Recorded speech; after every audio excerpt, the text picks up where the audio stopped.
Hi Beb, this is Ivy and welcome to my channel. Isa ka din ba sa mga hindi nakapag-save ng QR code at secret key for setting up the OTP? For today's video, I'm gonna show you the step-by-step how to reset or disable the time-based one-time password or TOTP sa my.sss for members account. If you are interested na malaman kung paano ito gawin, please keep watching until the end of this video.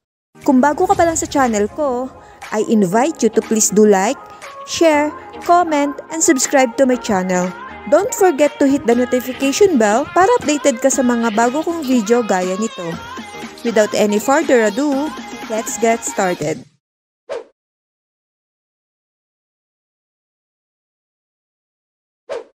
Okay, let's do the TOTP setup. Go to SSS website, just enter your credentials login, and click Sign In.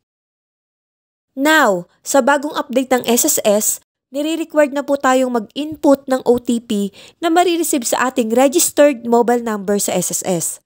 If ever na iba na po yung mobile number na ginagamit mo sa ngayon, magpa-update lang po kayo sa SSS branch ng inyong mobile number para doon na po kayo makaka-receive ng OTP. May mga nag-message po sa akin na matagal daw silang makareceive ng OTP or hassle daw sa kanila kapag through text ma-receive ang OTP dahil tapos na ang 5 minutes bago pa dumating ang OTP. Beb, may second option po tayo para makapag-login. In this video, ituturo ko sa inyo kung paano enable or i-set up ang OTP at ipapakita ko na din sa inyo kung paano naman i-reset ang TOTP kung sakaling hindi kayo nakapag-save ng QR code or secret key. Next, dito sa lower part ng page, makikita ang Setup TOTP. And click this. Then, madadirect po tayo sa page kung saan po tayo makakapag-setup ng time-based one-time password or TOTP. As you can see here, may 4 steps at dapat makomplete ang procedure para ma-enable ang TOTP. First, account verification. You need to encode your existing password ng my.sss account mo. At take note sa reminder na until 5 attempts lang po sa pag-encode ng password dahil malalak po ito kapag naka 5 unsuccessful tries ka. Now, input the password and click next. For the step 2, QR code or secret key, you will see the 2 options here kung paano mo malilink sa my.sss account sa Google Authenticator app. Sa first option, using QR code. At sa second option naman po ay using secret key. I suggest na screenshot nyo po ito or picturean itong second option para may backup po kayo kapag maglilink na kayo at kakailanganin nyo din po ito sa step 3. Okay? Next, download and install the Authenticator app. Kung desktop or laptop po yung gagamitin nyo para makareceive ng TOTP, i-click nyo lang po itong Authenticator para ma-download. Kung mobile phone naman po yung gagamitin mo, mag-download lang po kayo ng Google Authenticator sa App Store or Google Play Store. After that, click Next. As you can see here, hahanapan na po kayo ng QR code na nakalink sa Authenticator app nyo. Then, kapag magla-login po kayo, ganito po yung lumalabas kahit hindi nyo pa natatapos yung pag-setup ng TOTP. Sa paglilink naman po, doon po natin kakailanganin ang QR code or secret key na galing sa step 2. Dito po madalas nagkakaproblema ang SSS member at ito yung mga nababasa ko sa comment section ko.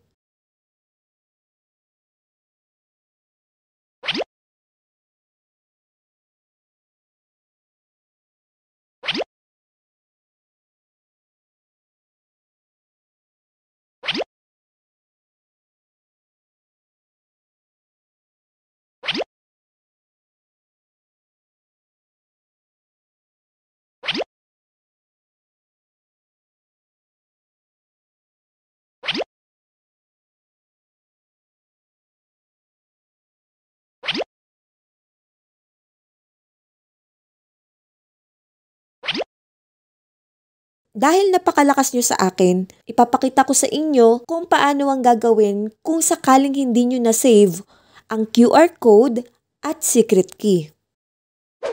All you have to do is mag-email sa SSS para mag-request ng assistance in disabling or resetting ng TOTP sa access nyo. Sundan nyo lang po itong ginawa ko. Mas maganda, ang gagamitin nyo pong email address ay yung email nyo na nakaregistered sa SSS. Ito yung email address ng SSS, ussaptayo@sss.gov.ph. Sa subject naman, ang nilagay ko po ay request for assistance in disabling or resetting TOTP access. Pwede naman po kayo maglagay kung ano yung prefer nyong subject para sa email nyo. Next, sa message content po, ilagay nyo lang po kung ano yung concern nyo, but make sure wag nyong kalimutan na ilagay ang complete details nyo like name ng SSS member, SSS number, at mobile number.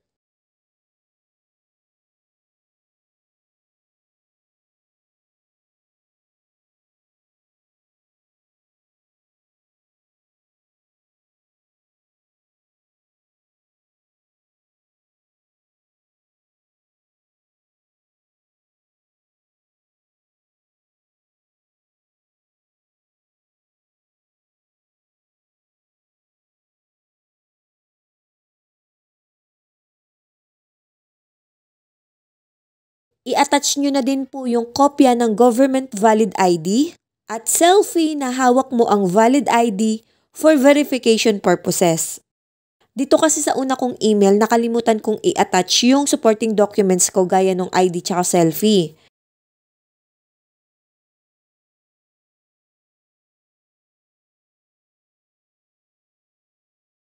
Once na okay na po yung message content nyo, then click send. On the same day, nakareceive po ako ng auto-reply from SSS gaya nito. Dito sa subject, magkakaroon na po kayo ng assigned ticket number regarding sa concern nyo. Ito daw po ay for review pa ng SSS. So expect nyo na din po na may katagalan ang pag-reply nila. It will take 24 hours to 7 working days.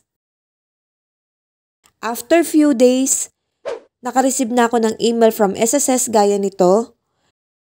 Nabanggit ko kanina na hindi ko na isama sa first email ko yung kopya ng valid ID at selfie ID. Kaya kailangan po natin itong i-comply for verification.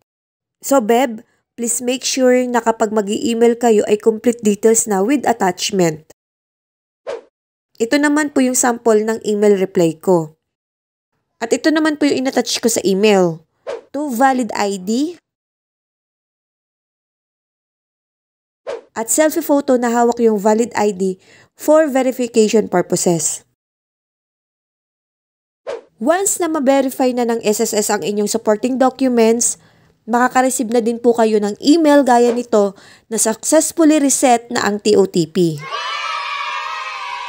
So pwede na po ulit kayong mag-set up ng bagong TOTP and make sure na naka-download na yung Authenticator app para madali nang mailink ang QR code at secret key. So ganun lang kadali mag-reset ng TOTP for member account. Now, ipapakita ko naman sa inyo yung quick guide procedure para mag-set up ng TOTP. Just enter your credentials login and click sign in. Ayan, na-remove na yung TOTP get pin. Kaya magse-set up na ulit tayo ng bago and click this. Input the credentials login. After that, click next. Next, this time, don't forget to screenshot the QR code and secret key para may backup copy na kayo. Then, click next. Sa third step, para makuha yung one-time PIN, proceed po kayo sa Authenticator app gaya nito. Then, click this. As you can see here, may mga nakalink na sa akin for TOTP. So, pwede po ang multiple account or mag-add ng TOTP. Now, magsiset up na po tayo ng additional account dito sa Authenticator app. Ito yung screenshot ko from step 2. Pumili ka lang kung ano yung option na gusto mong gamitin to generate TOTP. In this video, parehas ko pong ipapakita kung paano gawin ang QR code at secret key. Para makapag-add, click this. Then, click scan a QR code. Now, scan lang po ulit yung nakasave na QR code. There you go, added na siya. Itong nasa dulo yung latest TOTP para sa SSS account. Next, para naman sa secret key, click this and click enter a setup key. Then, ilagay ang codename na madali mong ma-recognize kung para saan ang TOTP na ito. Like for example, SSS, then name ng SSS member. Sa your key naman, ilagay mo lang po yung secret key. Then, click add. Ayan, ito naman po yung TOTP using secret key. Beb, hindi nyo po parehas gagawin ang QR code at secret key. Pinakita ko lang po sa video kung paano mag-setup ng TOTP. Later, buburahin ko rin naman po yung isa sa kanila dahil same lang naman po yung TOTP na ma-generate. Ito yung timer countdown ng validity ng TOTP numbers. After 10 seconds, mag-generate ulit ito ng panibagong number. Here's a step 3. Kung ano po yung active TOTP, ilagay po yung generated TOTP and click next. Kapag na-encounter nyo na hindi tinatanggap ang TOTP, kahit tama naman po yung code gaya nito, maybe nagloloko lang yung website, okay lang yan, Beb. Dahil nakalink na po yan sa Authenticator app nyo, yung QR code or secret key nyo. So, i-refresh nyo na lang po ulit yung website or mag-login na lang ulit para matry ang TOTP. Okay? Just enter the credentials login and click sign in.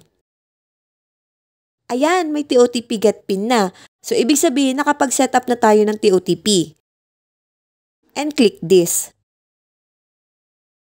Then, ilagay yung code na makikita sa Authenticator app. And click login. There you go! You have successfully set up the TOTP. Beb, as of now, hindi po mandatory ang pag-setup ng TOTP. Optional lang po ito. Nasa sa inyo na lang po kung ano yung gusto nyo para mag-login. Using OTP ba or TOTP? So I think that's it for this video. Sana nakatulong sa inyo and thank you so much sa wala niyong sawang pagsubaybay sa mga video ko. Please do not forget to like, share, comment, and subscribe to my channel. And hit the notification bell para updated ka sa mga bago kong video gaya nito. Thank you and God bless everyone. Follow for more.